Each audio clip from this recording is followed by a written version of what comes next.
Olá pessoal, nós estamos aqui para apresentar uma videoaula sobre geração de código-objeto que foi feita para a disciplina de compiladores do curso de Ciência da Computação na Universidade Federal de Alagoas, campus Arapiraca. Nossa equipe é composta por Eduardo Barbosa, que sou eu, João Gonçalves, Alex Cruz, Rafael Marques e Renato Lira. Inicialmente, nós vamos mostrar um esquema, esse que está na tela, sobre o processo de compilação e geração de código. Então, a partir do programa fonte, inicia a análise léxica, análise sintática, análise semântica, geração de código intermediário, otimização de código intermediário e geração de código objeto, que é o intuito da nossa videoaula. Em todos os momentos, a tabela de símbolo e o tratador de erros são utilizados, como vocês estão percebendo. Olá pessoal, meu nome é Renato. Eu vou falar sobre os principais requisitos que um gerador de código deve ter. Bom, o código gerado pelo gerador deve ser correto e de alta qualidade, ou seja, ele deve funcionar perfeitamente. O código deve fazer uso efetivo dos recursos da máquina. O código gerado deve executar eficientemente, ou seja, sem bug, sem travamento, enfim.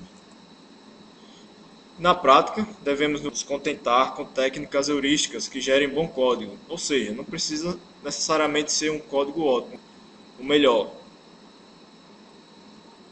Olá, meu nome é Alex. Eu vou falar sobre as considerações relacionadas aos 4 aspectos que devem ser considerados no projeto de geradores de código. Primeiro, a forma do código objeto a ser gerado. Nesta forma, temos uma linguagem absoluta, relocável ou assembly. Na segunda, que é a seleção das instruções de máquina, a escolha da sequência apropriada pode resultar num código mais curto e mais rápido. Já na alocação de registradores, no momento da geração do código, registradores são alocados para ser gerados rapidamente. Na quarta e última consideração, que é a escolha da ordem de avaliação, temos a determinação da melhor ordem para a execução das instruções, sendo que é um problema insolúvel. Alguns computadores requerem menos registradores para resultados intermediários. Vamos falar agora sobre a forma do código. A geração de um programa em linguagem absoluta de máquina tem a vantagem de que o programa objeto pode ser armazenado numa área de memória fixa e ser imediatamente executado. Compiladores deste tipo são utilizados em ambientes universitários, onde é altamente conveniente diminuir o custo de compilação. Os compiladores que geram código absoluto e executam imediatamente são conhecidos como Load and Go Compilers. Bom, vou falar sobre a alocação dos registradores, como acontece essa alocação. Instruções com registradores são mais curtas e mais rápidas do que instruções envolvendo memória. Isso porque, se pegarmos exemplos, as memórias existentes, sabemos que os registradores são memórias mais rápidas, porém são com menores capacidade de dados. Portanto, o uso eficiente de registradores é muito importante. A atribuição ótima de registradores a variáveis é muito difícil e muito problemática quando a máquina trabalha com registradores aos pares, ou prover registradores específicos para endereçamento e para dados. O problema do uso otimizado de registradores fica simples quando a máquina possui um único registrador para realizar operações aritméticas. O problema deixa de existir quando as operações aritméticas são realizadas sobre uma pilha. Neste caso, deixa de ser necessária, inclusive, a utilização de variáveis temporais. Geração do código-objeto.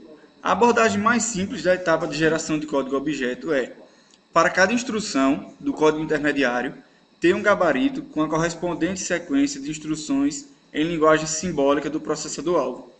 Exemplo, LE recebe LD1 mais LD2. A sequência de instruções em linguagem simbólica que corresponde a essa instrução depende da arquitetura do processador para o qual o programa é gerado. Produção de código executável. O resultado da compilação é um arquivo em linguagem simbólica. Processo de montagem. É um processo em que o programa em linguagem simbólica é transformado em formato binário e em código de máquina. O programa responsável por essa transformação é o montador.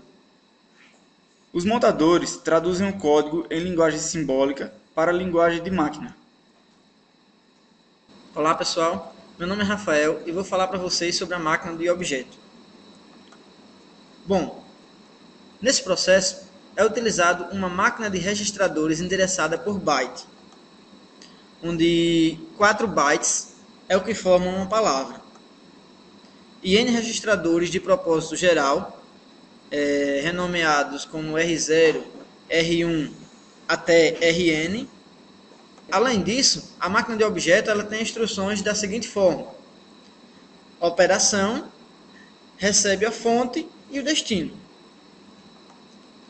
Assim, temos os modos de endereçamento e custo das instruções, como mostrado na seguinte tabela, onde temos o endereçamento, a forma, o endereço e o custo adicional.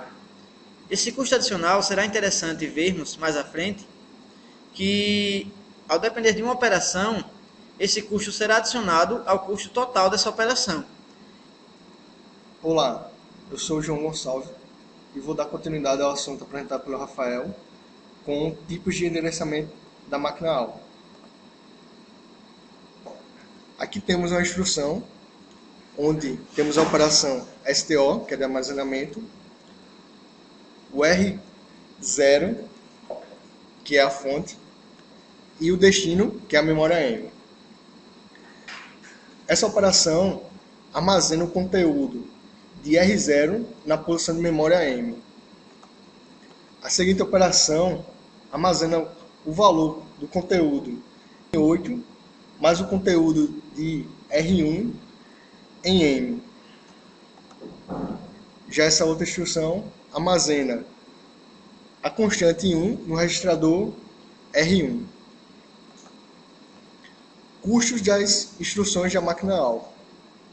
O custo da instrução é igual a uma unidade mais ao custo de endereçamento dos operandos na instrução, ou seja, é o custo 1 da própria instrução mais o custo adicional dos operandos, o que corresponde ao tamanho da instrução em palavras.